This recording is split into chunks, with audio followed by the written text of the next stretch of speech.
Mr. van Hulst, how much longer do we have in terms of fossil fuel? How much longer? 10 years, 20 years, 30 years, 40 years, 50 years?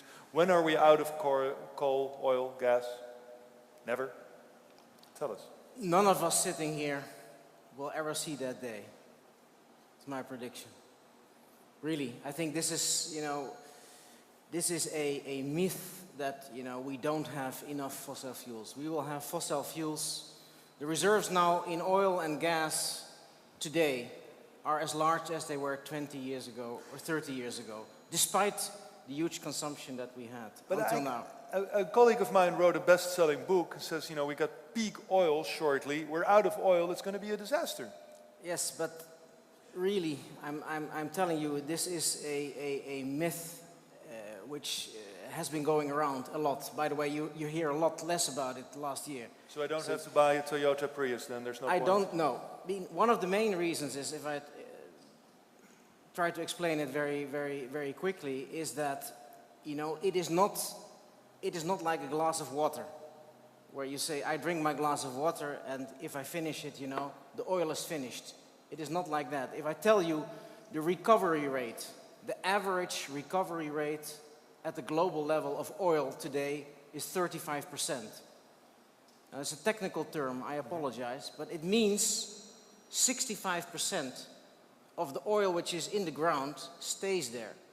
Now, why does it stay there? It stays there because we do not have the technology yet to get it out, or it is too costly to get it out. Now, if I increase my recovery rate to 36%, I have 2 years more of global oil consumption and only increasing it with 1%. So obviously the technology will develop, and we are now getting oil out of the ground, very deep sea, at levels which 10, 15 years ago would be thought completely unthinkable. So this technology will progress, and if oil would become more scarce, which it probably will, and the price will go up again, then the incentive, the economic incentive also, to recover more oil will be also going up. So again, you will not see the end of oil, nor will your children.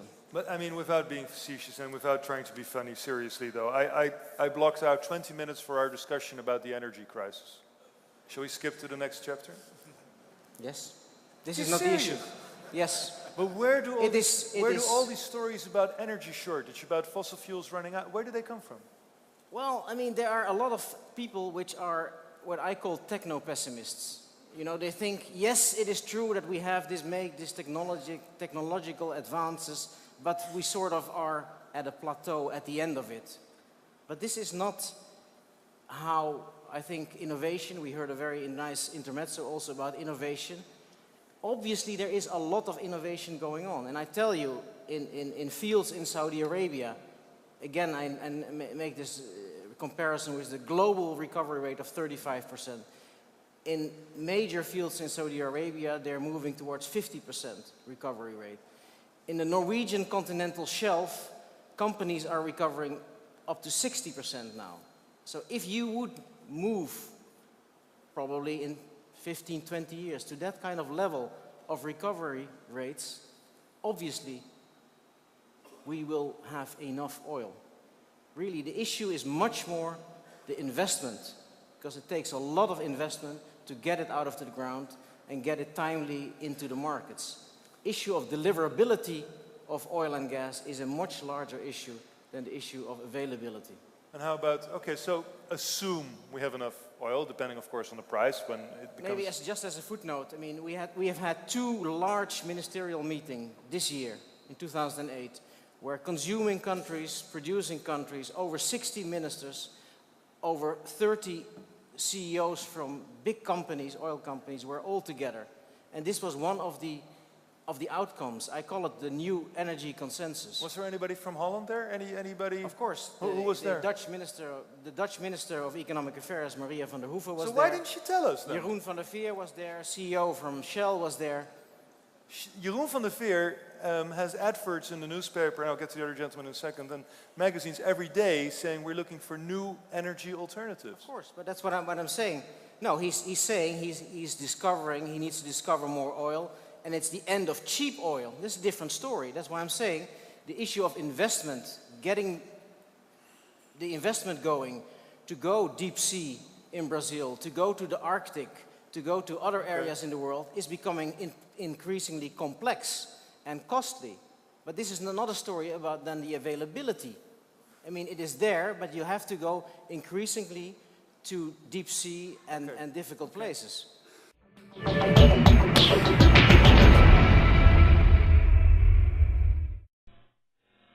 All right, now today's video is going to be a little different because a few people have asked me to basically leave religion out of it, even though this country was founded on Christianity.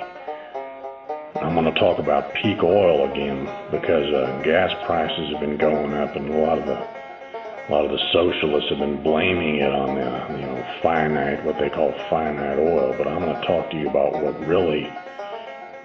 what's really going on scientifically with peak oil, with the theory of peak oil. Let's start out with a little sort of profile of part of the Earth. The Earth is much bigger than that. Of course, that's just a little cross section. You got an oil well here.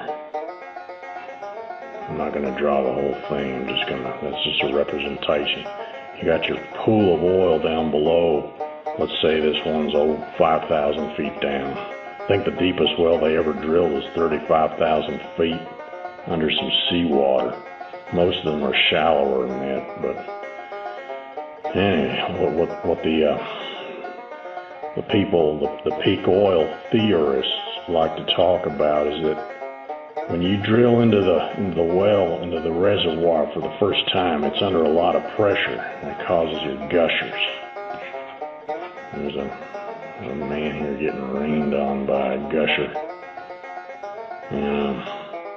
It's coming out under a lot of pressure, and you got the high flow rates initially.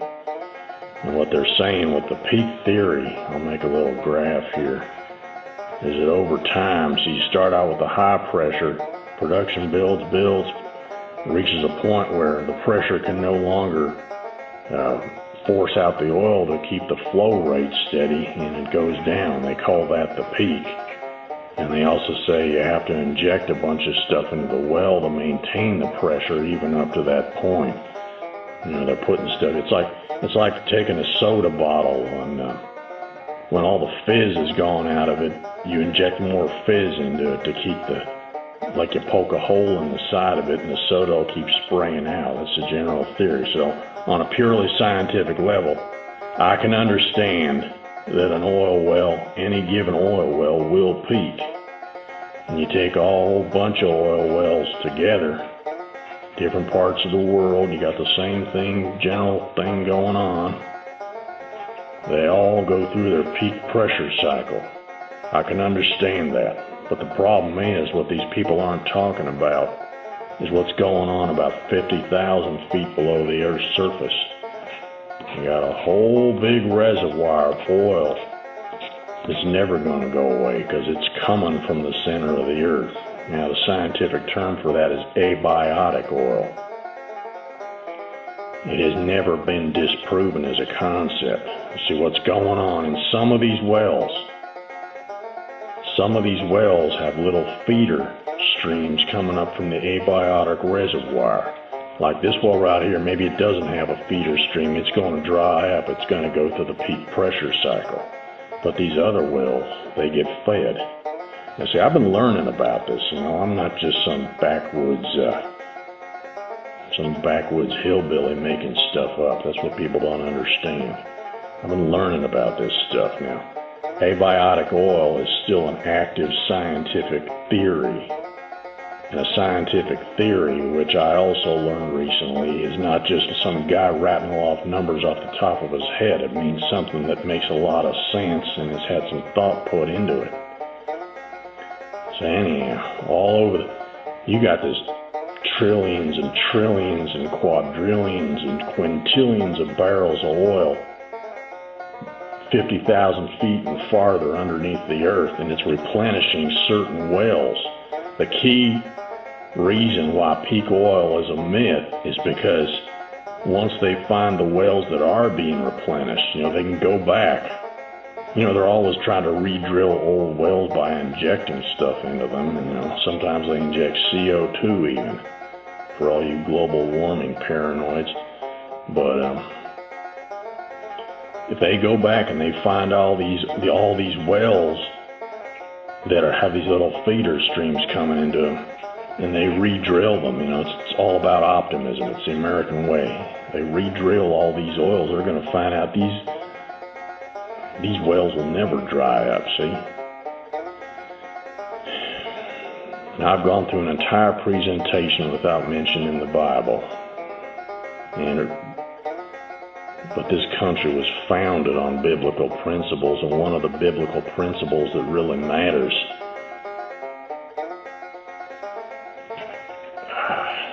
forget that. I'm going to draw the Bible. This is a holy book. One of the biblical principles, let's have a tassel or two coming out of it there, bookmark, is that the power of faith is what drives man. The power of faith is what's going to drive man to go back to all these old wells and find new wells that tap into this unlimited reservoir. Now, I don't come to you as a total humbled man who's been bowled over by scientific logic. There's one other thing I was going to go over. Yeah, that was it. I just remembered. There's a man called Lindsey Williams. He was a preacher at one time. He overheard a conversation about a place called Gull Island in Alaska. I don't know exactly what it looks like. We'll just draw an island here. I'll call that Gull Island. Little seagulls flying around it like that. Lindsey Williams found out, I think it was back in the 80s, or maybe the 70s, he overheard this man talking about 200 years worth of oil underneath Gull Island, and he was right about that. Why would the foreman lie about it? They were talking about the wells were being capped off, and there's a theory that the government capped them off to artificially raise the price of oil. Now they're talking about drilling Anwar, and they got the Alaska pipeline and all that, but underneath this Gull Island, what I'm thinking is Gull Island is a direct conduit into this abiotic oil like we've never seen. Big old pipe going under the island. And that 200 years is probably more like 200,000 years, or you could even call it infinite time. So I suggest everybody, speaking from a strictly scientific viewpoint, should study the writings of Lindsey Williams in Gull Island, Alaska. Gas is expensive right now, but once the mainstream scientific community, liberals, whatever you want to call them, because most scientists are liberal. Here's what a typical scientist looks like. He's got the spectacles like that. Usually got some kind of beard like that. Kind of scruffy looking. Maybe a little long hair like that. That's your typical geo-liberal, whatever you want to call it, scientist. But once we get these guys indoctrinated with the abiotic oil theory, and send a couple of them up to Gull Island to do some exploratory uncapping and re-drilling, we're going to find out what's really going on. We're going to end our dependence on foreign oil for good, and then we can tackle that global warming nonsense.